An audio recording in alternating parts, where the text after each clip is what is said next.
Oh, goodness.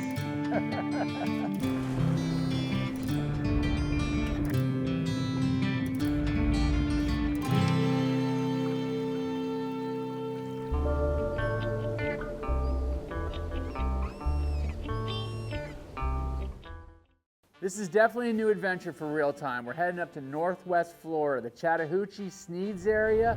We're gonna be getting on the Apalachicola River and we're gonna be looking for some catfish. This week we're gonna be fishing with Glenn Flowers. This guy is the catfish guru. Been following him on social media. He fishes tournaments, you know, a club organizer. This guy lives and breathes catfish. Talking to Glenn, he said this Apalachicola area is the place to come to look for all three species. There's the flathead, the blue cat, and the channel cat. Honestly, I have no idea what the difference is, but we're gonna find out. God, what a beautiful morning. Just made the drive up here, sitting up here in northern Florida, close to the Georgia, Florida, Alabama corner there. And Catfish Glenn Flowers. I got your Catfish Glenn in the Glenn phone. Flowers, some people call me Cat Hunter. Cat Hunter. And what are we gonna be doing? What do we got going on here? Something different for me. Today we're gonna be going to look for some blue cats and flatheads, specifically flatheads down here on the Apalachicola River. This river runs for 112 miles all the way down to the Apalachicola Bay.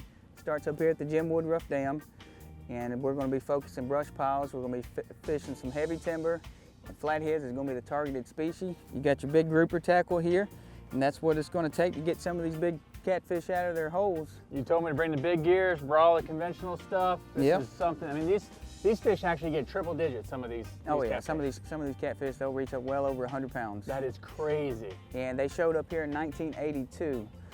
They started out in the Flint River. They worked their way down. They jumped through the dam, and it took them less than 10 years to dominate this river. People are coming from all across the country to come to Florida for catfish. That's Who would have thought? Crazy. Unbelievable. How neat. Well, I'm glad I made it up here. I'm excited to get out. Let's get on it. Let's go. One. I don't think we could have picked a colder time to come. It is absolutely freezing. I did not bring enough clothes. I come from South Florida. I'm up in North Florida, which is pretty much just a different world. When I left South Florida, it was 72 degrees. It was in the high 20s up in this area. So we're talking about 40 to 50 degree temperature swing with a 6-hour car drive. Absolutely incredible. But you know what? It's a unique opportunity, something totally different for us. And I'm excited to get out here and really see what this catfishing is all about. How far up current are we going to be of it? Not too far. Look at that, all that. They get down in there and all that stuff, huh? Mm-hmm. That's where they hide. Wow. So what we want to do, take that tail off. Go right along that spine. Butterflies, huh? Yep. That's a skipjack herring. I go many a miles to catch these things. Now if a blue comes along, blues are freight trains. When they hit that thing there, you're gonna swear that rod's gonna explode when he hits it. So let's see if we can get this other rig for one of them takes it down. The borders of this river, some places, they're 100-foot cliffs that are just rock walls leading down right to the water. There's fallen trees and timber and old bridges. It's just such a unique area. I know I'm in for a great day. I think you got him, load him up. Yeah, he's swimming toward you. See your line going slant? Yeah. There you go. Oh, kitty cat. He's home. What we got? God, weird. You got a bowfin. Not a catfish, huh? That's not a catfish. What in the world is that thing? That is a prehistoric bowfin. You grab the dip net here. You don't want to touch him. He's got teeth in his mouth like a shark. Really? Thing jumps like a tarpon? Oh yeah, jumps. Looks like half like a mullet. That thing looks like a cross between a catfish and a mullet. I don't know. I think I got it. Look at him biting that thing. Very powerful mouth he's got. Trippy looking. Now these are just a bycatch, obviously. Right. Look at the tail on, like he's been like and this down is in the bottom or and something. this is a female. When the males, they'll usually have a big spot right here like a peacock bass. And when in the springtime, when they go into get ready to pre-spawn, they turn almost an iridescent rainbow color. Look, it almost looks like it's been spawning. Look at the tails in the brush. Or is it naturally that red color like that, or is that torn up? It's just torn up. He tried to run you in something. Let's get this one back in the water. God, never know what you're gonna catch out here. Well, it wasn't my catfish, but it was cool. Yeah, they're a neat fish. Real-Time Florida Sportsman is brought to you by Penn. Let the battle begin.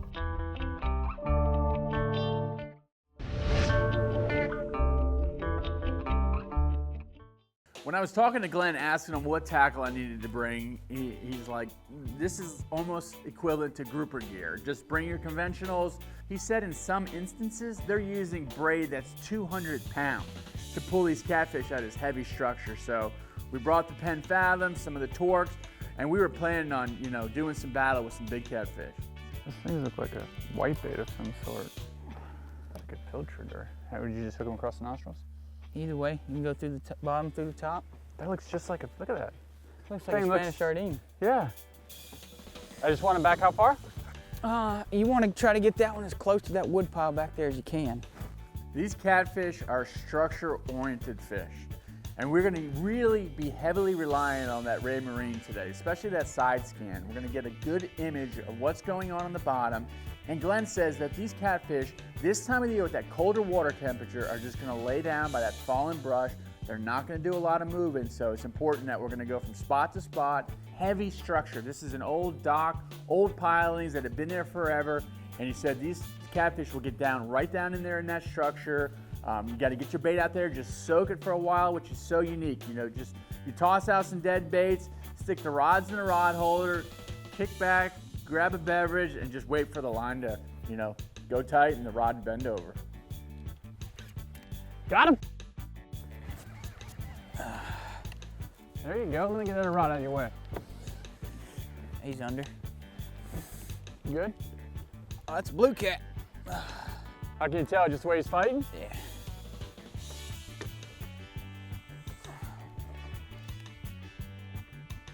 Ooh-wee. Good size to him? Yeah. Ain't a bad one. That didn't take us long. We've switched spots. Sometimes that's all it takes, just a quick little move, and when you're on them, you're on them. That's not a bad fish. Now, when you get one, you usually get another more, or A lot of times, yeah, when you get into the blue cats, there'll be more than one. Blue cats tend to be more of a schooling fish. There you go, you're getting one over here. Is that the average size, or what would you say on this that's one? about average. I'll get the rod for you. Look at that thing. Wow. How cool is that? That's a blue cat now. Yep. Icterloris fricatus, blue cat. You can hear the noises he's making. Yeah, and that's coming from his pec fins right here. It's actually grinding bones I see together. that. Yep, he's grinding bones in there. That first section we weren't getting bit on, it was time to move. Right, you get off that stretch river and go down and find a little more productive. 9-0 trocar right in the corner of the mouth, man. Oh, Soaking it got that him. bait on the bottom. Got him good too. We're just getting this guy back in the water. Look at that gut. Oh. And he's probably feeding on, look at that. Oh my God, huge old belly. He's down there just soaking up the shad and everything. Cool, good job, man. First one's down. Blue cat, check. It's crazy going down this river looking at the Ray Marine that there's these wallowed out areas, these giant holes. I mean, it'll go from 10 feet to areas of 40, 50 feet deep, and the bottom contour is incredible, and the amount of debris and structure that you can see on the bottom with the side vision from the Ray Marine is absolutely the coolest thing. So that was a blue cat. The flat cat you're saying is the hardest one to catch? Yeah, flatheads, they tend to be a little more finicky than the blue cats. Especially, there you go, fish on. Oh. He hit it and just thumped it and dropped and just leave it there? Yep, that's generally a flathead area right through here, but the flatheads are a little more finicky than the blue cats, mainly because they're nocturnal. Usually you do better in the flatheads when the sun sets. Most of these tournaments that we do in the summer, they're all 23-hour tournaments. Okay. So they go through the night, they'll start at 4 o'clock and go all the way around the clock, and a lot of times we don't even put baits out until the sun goes down. But in the wintertime, these fish transition over. They're a completely different animal in the wintertime. Eat all day long? They eat all day long, and they actually get difficult to catch at nighttime. Oh, really? And they pretty much stop eating live fish, and they transition to dead fish, and mainly because of the bait die-offs. During the wintertime, you get these cold snaps, and there's a bait kill, so they just run around scavenging up all them bait fish that's sprinkling down to the bottom. I gotcha. So more of probably a water temperature thing that changes their feeding pattern. Yep. Real-Time Florida Sportsman is brought to you by Eagle Claw Trocar, the sharpest fish hooks in the world.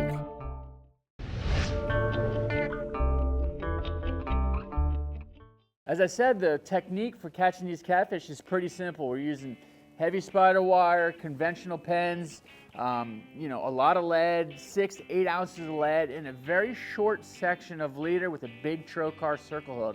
You want that bait pegged right down to the bottom. Dead bait soaked on the bottom is the ticket. And you know, you just sit there waiting for the bite. Got him, got him. Fish on. I got one. Come on with it. Don't be a bowfin. We got the bowfin king over here. What, you got a bowfin? Come on, don't tell me you ain't got another bowfin. I got another bowfin. That's impossible. Okay, I came catfishing. That's amazing. I've never seen so many bowfins. And I catch some bowfins. This thing is prehistoric looking. It looks like a giant mullet with teeth. I mean, I didn't even know these things really existed up here, but it's pretty cool to see. You know, he says this is a big one for the area. They don't always catch them, so it's not you know, your everyday common catch, and I'm excited just to pull on the line. That's what's messing. Bowfin king. Never seen so many bowfins. Glenn makes some commotion. I look over, and you know what? He's hooked up. Here he goes. Got him? Got him. What you got? You got the hot hand over there. What's it feel like? He's coming right at me. It's a Big gar. old gar. Oh my goodness. About to jump. That thing is crazy looking. Put him in the net. I'll grab it. He ain't done. Watch that weight. There, we got the weight. How cool is that thing? Now, is that an alligator gar? No, this is a long-nosed gar. And these gars, there's no regulations on the long nose, but the alligator gar is protected in the state of Florida. Technically, an alligator gar, you're not even supposed to bring them in the boat. They can't even be in your possession like a Goliath grouper. They look the same, or? No, they got a much shorter beak than the long-nosed gar. Look at this thing. How cool is this thing? God, it's got some teeth on them. Oh yeah. That's 2 prehistoric fish we've caught It's today. crazy. What a cool place, though. You really don't know. You come out here catfishing, you don't know what you're gonna get. Right, and you don't usually catch these gar. Usually they'll throw the hook before you get them in the boat. You see how he was hooked. That trocar got it done. Trocar got him. Wow. Back to where he come from. How cool. We get this fish up, and I can't believe it. This is a gar, but this thing is practically 4 feet long. I used to catch these as a kid in some of the residential canals, small ones. I never knew they got this big. There we go. Oh yeah, flathead. Is it? It's the one we've been looking for. I don't know, it might be a blue. It's kind of rolling. Flatheads don't roll like that. It might be a blue. Come on, stick. I don't know, it's digging there. It could be a channel cat. It's kind of, channel cat's like a mixed fight of a blue and a flathead together, so it's probably a channel cat. Channel cat. So that's 2 of the 3. It's 2 of the 3. That's a nice channel cat too. Real good channel cat. It's a big male. Doesn't have nearly the belly on it like that other one did. Right. What are all those spots on its belly? And this is the channel cat, one of the 3 species that we're looking for. But these things are not pretty. I can tell you, they're not targeted for their looks. God, still, I mean, God. Do they all have these bumps like this or no? No, they usually don't never have the bumps. I've never seen those bumps before. I don't know what's going on with that. But that is got a little forked whisker. That's unique. But cool that is is that? an Ichthyosaurus punctatus channel cat. So that's 2 of our 3 species. That's it. All right, let's get him back in the water. Now, channel cats are native to this river. They've been here since the dawn of time. This Apalachicola River bottom contour is crazy. There's areas that go from 10 feet of water down to 40 to 50 foot holes that have just been wallowed out. And really with this Ray Marine side vision, down vision, and the chirp, you can see the bottom contours. You can see every fallen tree, and you see all these fish laying on the bottom. It almost looks like a school of red snapper on a reef that's coming up off the bottom. And it's so neat to see the ones that you're catching and targeting. The bite's a little slow today, the water temperatures are a little cold, but just to get a visual picture of what's going on under the water is a sight to behold. Real-Time Florida Sportsman is brought to you by Mercury Marine. Go boldly.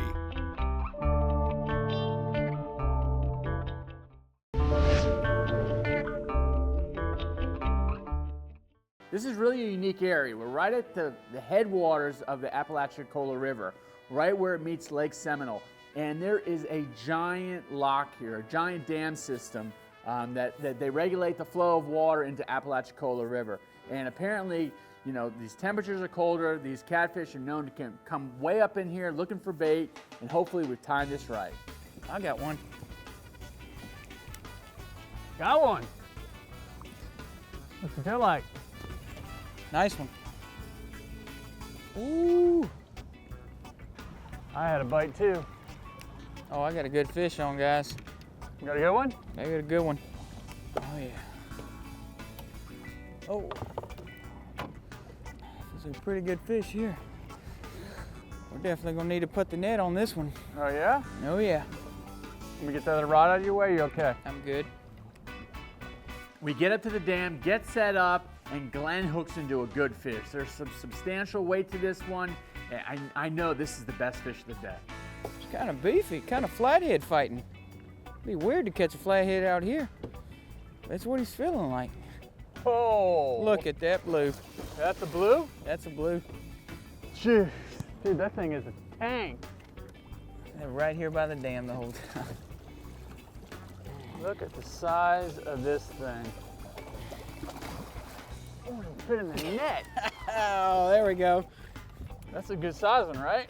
Yeah. Oh! Oh! Let's find a spot to lay this monster. Wow. All right. That thing is a tank. This is why we came. This is a quality fish, respectable fish. It's amazing for me to just be used to these small little catfish that I've caught in the past, to see this giant catfish. Geez, All right, here we go. Blue, is that that's a big That's one a big- or an average one? That's a little bit above average blue cat, probably 35 pounds, maybe God, close what to a good- 40. Are those good eating or no? Nah, we turn these big boys. Man, that's Look a at good the belly fish. on this thing. Doesn't have all the bumps that the other one Right. had. This is a big, healthy male, and he just lost a real good blue just a second ago. These things are as round as they are long. It almost reminds me of a Goliath grouper, you know, in fresh water. Just fat thing that you just picture them sitting down on the bottom, you know, behind this structure, just eating all day long, getting a big fat belly. Probably a good 40 pounder here. We're gonna put this one back in the water and try to get another one. Yeah, let's get that one back in there. Oh, what a stud. Man. Look Made at a the head mess on of that the thing. boat. Woo! Awesome, dude. I had one too, man. I'm stoked to try to get one. Woo. At the moving water around this dam, you look off on the surface and you see these gar. I mean, you see them, you see their fins come out of the water. They almost roll up like a tarpon. They're half coming out of the water, and the bite is so unique when you get one. You know it. Fish on. Nice. Got him? Yep. Big fish. We'll need that really big net that we brought. You brought a net that I've only seen in drawings. I didn't think they existed. That's a dinosaur net, you know. That net dates back to 64 billion years ago, back in the Cretaceous period. We dug that net up. You're gonna land dinosaurs with that net. You for got sure. it opened up and ready? Oh, I need it? Oh yeah. Oh yeah. It has been a grind. Oh my God, it's a giant gar. Oh no, it's not a blue. Look at the size of this gar. I just gotta grab that thing. That thing is so cool. This thing is big. Oh my God. That thing, talk about primitive. Talk about dinosaur fishing. Look at this thing. He's barely hooked. Nice. He must have grabbed a hold of Grab it. him right behind the head and hold him tight. Oh, There he there it goes. went. That thing was 4 feet long. That's a big one. How cool is that? Unfortunately, these flatheads are just eluding us, but talking to Glenn, he said it's primarily a summertime fishery where they'll start in the afternoon, they fish all night long, and apparently nighttime is the right time. And looking at Glenn's post and at his pictures, I mean, there are some big fish in this river. We came up here to Northwest Florida. Unfortunately, I did not get the flathead, but I tell you what, it gives me a reason to come back to this area, come in the summertime and prime time, get back out here with Glenn, and look for that triple-digit prize flathead catfish. No. Getting pissed off. Oh, he smells good. Oh, it smells bad enough to gag a maggot. Flatheads, blue cats, channel cats, cats. God, what a Glenn, that thing is ugly as... It is. I don't know what to say. Oh, you nasty fish. Really? You nasty. Oh, it stinks. What the...